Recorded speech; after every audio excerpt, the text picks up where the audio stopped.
Halo, Assalamualaikum. Hari ini kita bahas Newton ya. Minggu lalu kan kita udah bahas gaya, resultan gaya. Masih ingat kan ya? Hari ini kita bahas materi baru yaitu Newton. Minggu depan kita review ya. Yuk. Newton itu adalah ilmuwan yang menemukan hukum gravitasi bumi. Nah, Newton ini hukumnya ada 3, hukum 1 Newton, hukum 2 Newton, hukum 3 Newton. Hukum 1 Newton berbunyi, suatu benda akan tetap diam atau akan tetap bergerak lurus jika resultan gayanya sama dengan 0. Nah, secara matematis, hukum Newton 1 ini dituliskan dengan sigma F sama dengan 0. Nah, hukum Newton ini biasa disebut dengan hukum kelebaman atau momen inersia. Ya. Nah, contohnya adalah ketika kamu naik mobil atau naik bis, terus sopirnya berhenti mendadak. Nah, di situ kamu sebenarnya akan mempertahankan posisi kamu ke posisi semula tanpa adanya perpindahan tempat, iya enggak? Nah, karena kalian tidak berpindah, kalian bisa dikatakan tidak bergerak atau diam, walaupun sebenarnya kalian bergerak menjaga keseimbangan ya, tapi karena tidak ada perpindahan, maka kalian biasa itu bisa dikatakan sebagai diam. Lanjut ya. Hukum Newton 2. Percepatan yang ditimbulkan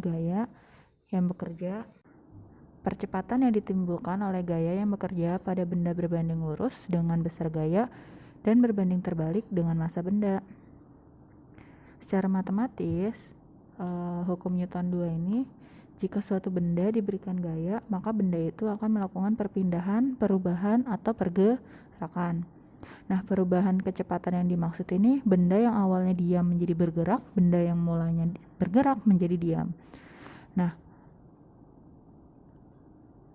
untuk rumusnya hukum Newton 2 ini adalah F sama dengan M dikali A.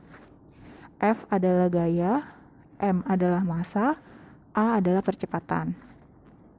Mencari gaya adalah nilai F atau mencari nilai F sama dengan massa dikali percepatan atau F sama dengan M dikali A. Sedangkan mencari nilai percepatan, A sama dengan gaya dibagi massa atau F dibagi M.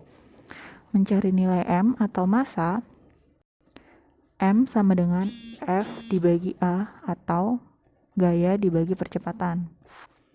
Contohnya, ketika kalian ada sebuah meja dan kalian dorong, kalau kalian dorongnya pelan, maka mejanya akan bergerak pelan juga kan. Tapi kalau kalian dorongnya dengan sekuat tenaga, maka mejanya juga akan bergerak dengan cepat.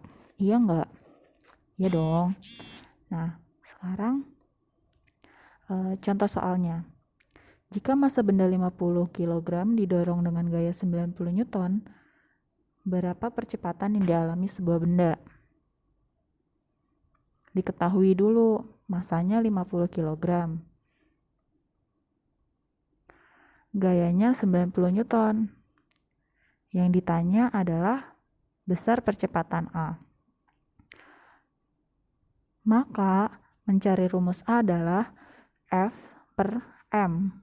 F adalah gaya, adalah massa. 90 dibagi 50 sama dengan 1,8. Mudah kan? Yuk lanjut. Contoh soal nomor 2. Berapa besar gaya yang diperlukan untuk mendorong sebuah mobil yang memiliki massa 30 kg yang mengakibatkan benda bergerak dengan percepatan 4 meter per sekon? Diketahui dulu, massa atau M sama dengan 30 kilo, F atau percepatan A adalah 4 meter per sekon. Maaf ya, itu salah. Besar gaya adalah M dikali A. M-nya 30, A-nya 4 meter per sekon. Maka jawabannya 120 Newton. Hukum Newton 3 berbunyi, apabila sebuah benda mengerjakan gaya kepada benda yang lain, benda kedua akan mengerjakan gaya pada benda pertama yang besarnya dengan sama besar tapi berlawanan arah. Contohnya, secara matematis, hukum Newton 3 ditulis sigma F aksi sama dengan sigma F reaksi. Contohnya, pada saat kamu mendayung perahu, coba perhatikan. Sewaktu kamu menggerakkan dayungnya ke arah belakang, perahu akan dikendarai dengan bergerak ke depan. Hal ini terjadi karena ada gaya aksi yang kita berikan melalui dayung. Kita mendayung adalah gaya aksi, maka perahu tersebut akan bergerak ke depan. Pergerakan perahu adalah gaya reaksi. Contoh lain, ketika kalian berenang, kalian pasti akan menggerakkan kaki belakang kalian kan? Nah, semakin cepat kalian menggerakkan kaki kalian, maka kalian akan terdorong ke depan. Semakin cepat pula. Contoh lain, seperti saat burung terbang. Semakin cepat burung mengepakkan sayapnya, semakin tinggi burung akan terbang. Nah, sekian materi untuk hari ini. Kalau masih ada yang mau ditanya, boleh ditanyakan.